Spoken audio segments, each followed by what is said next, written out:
నమస్కారం అండి. SB news 9550కి స్వాగతం సుస్వాగతం. ఏ రోజు వార్త ఆ రోజు మనకు అప్డేట్ కావాలంటే ఎస్బీ న్యూస్ 9550 ఛానల్ను మీరు సబ్స్క్రైబ్ చేసుకుంటే ప్రతిరోజు వార్త మీకు అప్డేట్గా ఉంటుంది.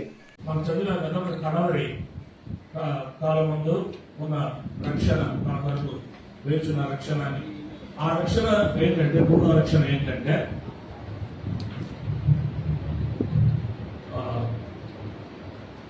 కొరింథీయులకు రాసిన రెండవ పత్రిక 5వ అధ్యాయం చూడండి. 5వ అధ్యాయం 1వ వచనం. భూమి మీద, కొరింథీయులకు రాసిన రెండవ పత్రిక 5:1, భూమి మీద మన గుడారమైన ఈ నివాసము శిథిలమైపోయినను చేతి పని కాక దేవుడి చేత కట్టబడినది నిత్యమైనది నివాసము పరలోకమందు మనకు ఉన్నదని ఎరుగుదుము. మనం ధరించుకున్న అపేక్షించుతూ దీనిలో మూలుగుచున్నారు. చూసారా, ఇప్పుడున్న శరీరము శిథిలమైపోతుందట. ఎప్పుడు? అదే కడవ రక్షణ. ఇప్పుడున్న శరీరము శిథిలమైపోతుంది. శిథిలమైపోతే ఏమవుతుంది? చేతి పని కాక దేవుడి చేత కట్టబడినది నిత్యమైనది. చేతి పని కాదని దేవుడి చేత కట్టబడినది చేయబడినది నిత్యమైనది నివాసము పరలోకమందు మనకు ఉన్నదని నివాసం మనకు దొరుకుతాడు. అది కడవరి రక్షణ. అంతవరకు మనం శరీరంలోనే ఉంటా. శరీరం ఎట్లాంటిది? చాలా కల్మషంతో కూడుకున్న శరీరేచ్ఛ, నేత్రాశ, జీవపుటం ఇలాంటి పాపాలు ఎన్నో మనలో ఉన్నాయి. అవి తుంగి చూస్తూ ఉన్నాయి. పౌలు ఎట్లా పట్టి లాగాయో వాక్యానికి వ్యతిరేకంగా మనల్ని కూడా పట్టి లాగుతుంది మన శరీరంలో పాప నియమం. అందుకే దేవుడు ఏమన్నాడు? ఆ పౌలు ఫిలిప్పీ సంఘం రాస్తూ చూడండి, ఆ ఫిలిప్పీ 2:12, ఫిలిప్పీ 2:12 చూడండి. కాగా నా ప్రియుల ఎన్నిక లేని కాబట్టి మీరు ఎన్నిక దేవుని సన్నిధికి వెళ్ళారు. దేవుని స్తోత్రం, హల్లెలూయా. ఈరోజు మనకి కూడా వారు మార్గదర్శనం. మోషే కావచ్చు, సౌలు కావచ్చు, పౌలు కావచ్చు, మరి హానోకు కావచ్చు, మరి ఏలియా కావచ్చు, ఎలీషా కావచ్చు, వీరందరూ కూడా వారు మనకు మార్గదర్శనం. వారిని అనుసరించి నేడు మనం కూడా సేవా అనుభవంలో ఏ విధంగా కలిగి ఉండాలి, దేవునితో సంబంధాలు ఏ విధంగా కలిగి ఉండాలి, వారు ఏ విధంగా మేలు పొందనేటువంటి సందేశం ద్వారా ఈరోజు మనం అందరం కూడా ఒక రూపాంతరం, సేవకులు అంటే సచ్చినపాయలు అన్నట్టుగా కాకుండా సేవకులు ఆత్మయంలో తీవ్రత కలిగిన వారు, వారు ఎప్పుడు కూడా ఆత్మల భారం కలిగిన వారు, ప్రార్థన యందు కూడా వారు ఒక ప్రత్యేకమైనటువంటి స్థానాన్ని భావం కలిగి ఎప్పుడు కూడా ముఖవర్షస్ అనేది వారిలో తేజస్సు అనేది ఉండాలి అని దానికి రూపాంతరపరమైనటువంటి రీతిలో ఒకటి శరీర భౌతిక సంబంధమైన రూపాంతరం, ఒకటి శారీరాన్ని మనం రూపం చేసుకుంటుంటాం, ఎన్నో రకాల అలంకారం చేసుకుంటుంటాం. కానీ అంతర్గత స్వభావం ఉంది. అంతరిక స్వభావం, మానవునిలో అంతరిక స్వభావం అనేది చాలా ప్రాముఖ్యం.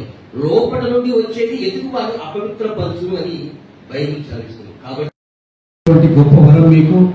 నిజంగా మీరు ఈ మానవ జీవితంలో ఈ జన్మకు మానవులుగా దేవుడు ఇచ్చినటువంటి అవకాశాన్ని మీరందరూ కూడా పొంది దేవునికి లోబడి బ్రతుకుతున్నందుకు మీరందరినీ కూడా నిజంగా పేరు పేరున పాదాభివందనం చేయాల్సినటువంటి అవసరం ఉంది.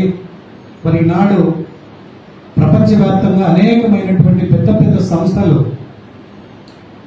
క్రైస్తవ సంస్థలు మరి వెలిసి ఉన్నాయి.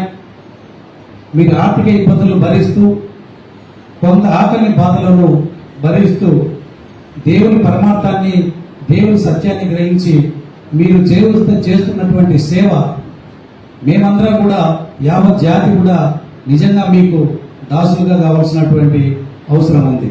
మరి పెద్దలు దాదాపు 1 గంట సేపు అనుభవజ్ఞులు దేవుని యొక్క గొప్ప అవకాశాన్ని, ఆయన యొక్క మహిమల గురించి మనకు చెప్పడం జరిగింది. నిజంగా ఈ నగరంలో మనం హర్షించదగినటువంటి విషయం. ఆ విధంగానే అనేకులు కూడా ఇక్కడ మరి దైవ సేవకులు, మహాజ్ఞానులు కూడా ఉండడం జరుగుతూ ఉంది. పాటల ద్వారా, కీర్తనల ద్వారా, సంగీతాన్ని ద్వారా దేవుణ్ణి మైమరిపించే రీతిలో మానవ మనుగడకు మానవుని యొక్క ఉత్సాహానికి మరి దేవుని కీర్తనల ద్వారా మీరు ఇచ్చినటువంటి సందేశం అయితే కానీ, మీరు చేస్తున్నటువంటి ప్రేరేపణ కానీ, మీరు చేస్తున్న ప్రార్థనలు కానీ నిజంగా మేము ఆనందిస్తున్నాం.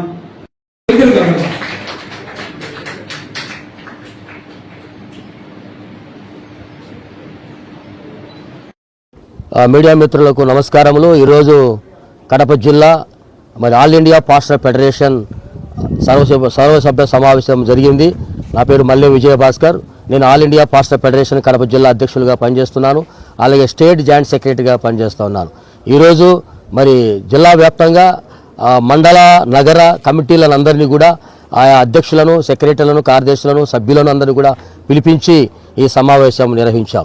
ఈ సమావేశంలో ప్రణాళికంగా ఏంటంటే క్రైస్తవులు మరి పాస్టర్లు, సంఘాలు, సమాజము ఏ విధంగా వారు అభివృద్ధి చెందాలి, వారి యొక్క సేవకుల పట్ల మరి ఏ విధమైనటువంటి న్యాయపరమైన చట్టపరమైనటువంటి వారికి హక్కులు దక్కుతున్నాయి, ఆ హక్కుల పరంగా వారికి స్వేచ్ఛాయుత ఉందా అనేటువంటి విషయాలను గురించి, అలాగే పాస్టర్లకి కావాల్సిన అవసరతలు, వారి యొక్క సమస్యలను కూడా ఈరోజు మరి ఈ యొక్క సమావేశంలో మరి డిస్కషన్ చేయడం జరిగింది. మరి చక్కటి వాక్య సందేశం, ఇది ఆధ్యాత్మికమైనటువంటి సేవా అనుభవంతో ఈరోజు అనేక మంది సేవకులు మరి ఆత్మీయంగా బలపడం కోసం క్రీస్తు యొక్క ప్రేమను చాటటము, సువార్త ప్రచారం చేయటంలో కూడా మరి సేవకులు ఎటువంటి బలమైనటువంటి పాత్రగా వాడవాలన్నటువంటి ఆధ్యాత్మిక సందేశం ద్వారా బలపరచడం జరిగింది. ముఖ్యంగా ఈరోజు మేము రాష్ట్రంలో, దేశంలో మేము చూస్తూ ఉన్నాం, అనేక చోట్ల క్రైస్తవులపైన విపరీతమైనటువంటి దాడులు జరుగుతూ ఉన్నాయి. ఎందుకు జరుగుతున్నాయి ఈ దాడులు? క్రైస్తవులు అంటే మరి ప్రేమించేవారు, వారి సహోదర ప్రేమ కలిగినటువంటి వారు, క్రీస్తు చూపినటువంటి ప్రేమను వారు కనపరిచేవారు. కానీ ఎవరిపైనా కూడా బలవంతపు మత మార్పులు కానీ, బలవంతపు ఏ విధమైనటువంటి వారికి హాని కలిగించిన పరిస్థితులు అయితే లేవు. ఎక్కడ కూడా మేము బలవంతంగా మత మార్పులు చేసినామనేటువంటిది సాక్ష్యాధారాలు ఏమైనా ఉన్నాయంటే చూపించండి, కానీ లేవు. కానీ ఈరోజు దాన్ని సాకు చూపించి మరి ఎంతో ఇబ్బంది పెడతా ఉన్నారు. భారతదేశంలో ఇప్పటికీ 13 రాష్ట్రాలలో మరి ఏం జరుగుతుంది, మతతత్వ చట్టాన్ని తెచ్చారు.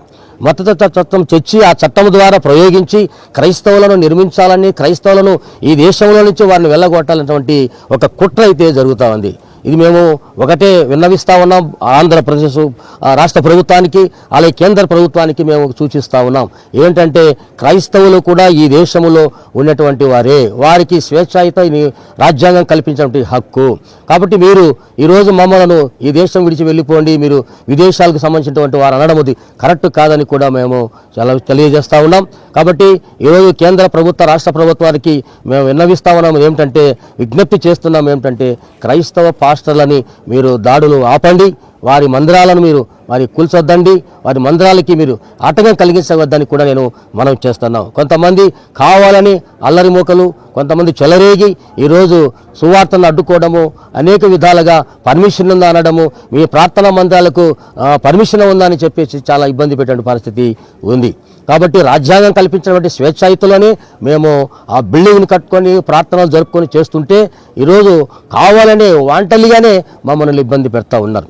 అలాగే రాష్ట్ర ప్రభుత్వం కూడా మరి ఈరోజు క్రైస్తవులకు నిజంగా చాలా నిరాశపరిచింది. వారు సూపర్ 6లో కొన్ని హామీలు అయితే ఇచ్చారు. మరి ఆ హామీలన్నీ కూడా మరి మర్చిపోయినట్టుగా మాకు అనిపిస్తుంది. ఇప్పటికీ 2 సంవత్సరాలు కావస్తూ ఉంది. ఈ 2 సంవత్సరాల కాల పరిధిలో ఒక గౌరవేతనం అనేది ఒకసారి ఇచ్చారు. ఇప్పటి వరకు గౌరవేతనం అనేది పాస్టర్లకు ఇవ్వకపోవడము, రెండవది క్రైస్తవ పాస్టర్లు జరుగుతున్న దాడులపైన ఏ విధమైన ప్రభుత్వం స్పందించకపోవడం కూడా బాధాకరము, విచారకరంగా మేము తెలియజేస్తూ ఉన్నాం. మరి యువ నాయకులు, మరి యువగలములు, మరి నారా లోకేష్ గారు గౌరవ ఐటీ శాఖ మంత్రివర్యులు వారు చెప్పినటువంటి క్రైస్తవులకు, పాస్టర్లకి మేము అండగా ఉంటాం, వారి యొక్క సమస్యలను పరిష్కరిస్తాం, వారికి సంక్షేమ నిధిని మరి సపరేట్గా ఏర్పాటు చేస్తామని చెప్పారు. ఇప్పటికి పూర్తిగా క్రైస్తవులను మర్చిపోయారు అనేటువంటి అనుమానం కలుగుతూ ఉంది. ఈరోజు క్రిస్టియన్ మైనారిటీ బోర్డులో ₹1 కూడా మరి నిధులు లేవు. కేవలము ఆ క్రిస్టియన్ మైనారిటీ కార్యాలయము బోసిపోయినట్టుగా కనపడతా ఉంది. కాబట్టి మేము రిక్వెస్ట్ చేస్తూ ఉన్నాం, విజ్ఞప్తి చేస్తూ ఉన్నాం రాష్ట్ర ప్రభుత్వానికి, యువగలములతో సూపర్ 6లు అయితే మీరు ఏమైతే హామీలు ఇచ్చారో ఆ హామీలను మీరు ఖచ్చితంగా మరి క్రైస్తవ సంక్షేమ నిధికి నిధులు కేటాయించి మరి మైనారిటీ నిధుల ద్వారా క్రైస్తవ పాస్టర్లకి, అనేక మరి సమస్యలను సంక్షేమ పథకాలను వారి యొక్క సమస్యలను పరిష్కరించాలని కూడా ఈ సందర్భం మేము కోరుతూ ఉన్నాం. ఏదైతే సూపర్ శిక్షలు ఇచ్చినటువంటి 6 పథకాలు అవన్నీ కూడా మీరు పరిపూర్ణంగా మాకు అందించాలని కోరుతా ఉన్నాం. అంతేకాకుండా మరి గౌరవేతనం కోసము 3వ విడత నోటిఫికేషన్ గత ప్రభుత్వం వైసీపీలో ఉన్నప్పుడు నోటిఫికేషన్ ఇచ్చారు. ఈ ప్రభుత్వంలో అదే నోటిఫికేషన్ కొనసాగిస్తున్నారు తప్ప ఆ నోటిఫికేషన్ అంటే 8,425 మంది ఆ నోటిఫికేషన్ ఉంది. ఇప్పుడు ప్రజలు మరి క్రైస్తవ పాస్టర్లు ఎదురు చూస్తుంది ఏమంటే 3వ విడత నోటిఫికేషన్ ఇవ్వాలి. అర్హత కలిగినటువంటి దాదాపు మరి 20,000 మంది పాస్టర్లు అర్హతకు కలిగినటువంటి వారు ఉన్నారు. వారికందరికీ కూడా 3వ విడత నోటిఫికేషన్ అవకాశం కల్పించాలని కూడా ఈ సందర్భంగా తెలియజేస్తున్నాం. త్వరలోనే మరి జిల్లా వ్యాప్తంగా ఇప్పటికి 23 మండలాలు, నగరాలు, మండలాలు కమిటీలు వేయడం జరిగింది. మిగిలిన మండలాలు కూడా మేము త్వరలోనే కమిటీలు పూర్తి చేస్తాం. ఈరోజు ఆయా జమ్మలమడుగు మరి అలాగే పౌరమామెల్ల, కలసపాడు కొన్ని మండలాల నుంచి మరి జిల్లా అధ్యక్షులు మరి సెక్రటరీలు కూడా హాజరయ్యారు. ఇంకా కొంతమంది రేపటి మీటింగ్లో అంటే నెక్స్ట్ మీటింగ్కు మరొకసారి మరి నియోజకవర్గ స్థాయిలో మేము మీటింగ్లు పెడతాము. ఆ రోజున హాజరై మిగతా కమిటీలు కూడా పూర్తి చేస్తామని కూడా సందర్భంగా తెలియజేస్తున్నాం. కాబట్టి రాష్ట్ర ప్రభుత్వం, కేంద్ర ప్రభుత్వాలు క్రైస్తవ సంక్షేమానికి నిధులు కేటాయించండి. మాకు ఏ విధమైన ఇబ్బంది కలిగించవద్దని మరొకసారి మేము విజ్ఞప్తి చేస్తూ ప్రభుత్వానికి తెలియజేస్తున్నాం. Thank you. ప్రధానంగా బీసీ భవనాలు అవన్నీ